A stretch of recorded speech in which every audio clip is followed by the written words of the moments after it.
Good afternoon friends, मैं आज आपको बताने जा रहा हूँ इरेक्शन सेफ्टी के बारे में, क्योंकि हमें क्या क्या प्रिकॉशंस ध्यान में रखने पड़ते हैं। तो दोस्तों, जैसा कि आप सभी को पता है कि इरेक्शन बहुत ही क्रिटिकल एक्टिविटीज़ है और इरेक्शन को कंट्रोल करना, उसको प्रिकॉशंस लेना, ये बहुत ही इम्पॉर्टेंट है। क्योंकि ऑल ओवर इंडिया में मैक्सिमम जो फैटलिटीज़ और इंडस्ट्रियल एक्सीडेंट होते हैं वो इरेक्शन रिलेटेड एक्टिविटीज़ में ही होते हैं। तो सबसे पहले जैसे जानना है आपको कि इरेक्शन एक्टिविटी में क्या क्या हैज़ार्ड्स है। तो पहले मैं बताऊंगा, इसमें मैकेनिकल फेलियर्स हैज़ार्ड्स सबसे इम्पॉर्टेंट है, क्योंकि हम जो क्रेन और लिफ्टिंग गियर्स यूज़ कर रहे हैं उसमें उसके फेलियर होने का खतरा है। ठीक है, उसके लिए हमें सबसे पहले क्या प्रिकॉशन ध्यान में रखना है कि हमें प्री जॉब इंस्पेक्शन करनी है एरिया की, कि जहाँ पे हमारा क्रेन प्लेस होगा उसका वेल कंपैक्टेड ग्राउंड लेवल होना चाहिए। उसके साथ साथ में जो हमारे लिफ्टिंग गियर्स हैं, वेब सीलिंग, डी सेकल्स और वायर रोप सीलिंग्स, उसको चेकिंग करनी है। हमें चेक करना है फिजिकली वो काम करने के लिए योग्य है कि नहीं है।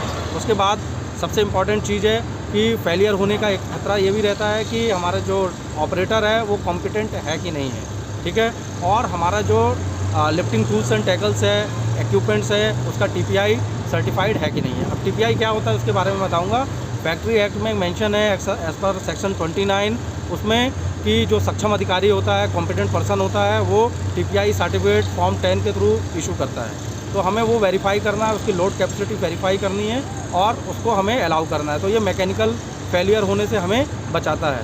और दूसरा खतरा है कि फॉल फ्रॉम हाइट। तो इरेक्शन में फॉल फ्रॉम हाइट्स के रोकने के लिए चेरी पिकर्स, मैन लिफ्ट्स और आपका सूटेबल इसके फोल्डिंग अरेंजमेंट होना चाहिए। आपका full body harness with life line arrangements होना चाहिए, जिससे कि आप फॉल फ्रॉम हाइट से बच सकें। और थर्ड हैज़ार्ड सबसे इम्पॉर्टेंट है कि मटेरियल फॉल का। तो ये हैज़ार्ड्स को मिनिमाइज़ करने के लिए हम क्या करते हैं, बैरिकेड करते हैं। पर्टिकुलर एरिया में कोई नीचे नहीं होना चाहिए, सस्पेंडेड लोड के नीचे कोई नहीं होना चाहिए, इसको हम इंश्योर करते हैं। और सबसे इम्पॉर्टेंट बात है कि हमें लिफ्ट प्लान, हमारा अगर लोड है जैसे रेटेड कैपेसिटी अभी सब कंपनी का अलग अलग होता है, तो यहाँ पे जैसा है 5 टन से अगर ऊपर का लोड हम लिफ्ट करने जा रहे हैं तो हमारे पास लिफ्ट प्लान होना चाहिए।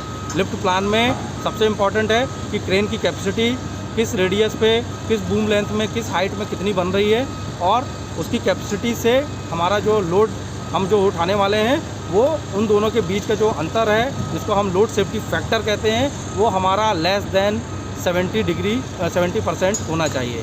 तो साथियों, तो ये जो मिनिमम मतलब 3 मेजर हैज़ार्ड्स है उसको हम लोग इसके थ्रू मिनिमाइज़ कर सकते हैं। और सबसे आखिरी में जो बात करेंगे कि पीपीज़ का, तो बहुत सारा जैसे वायर रोप्स वगैरह हम लोग हैंडलिंग करते हैं, मटेरियल हैंडलिंग करते हैं, ठीक है ना। तो उसमें भी जो है सबसे इम्पॉर्टेंट रहता है कि अगर हम जो जॉब स्पेसिफिक पीपीज़, मैंडेटरी पीपीज़ जो है, हेलमेट, सेफ्टी शूज़, जैकेट, उसके साथ हैंड ग्लव्स, गगल्स पहन करके काम करेंगे।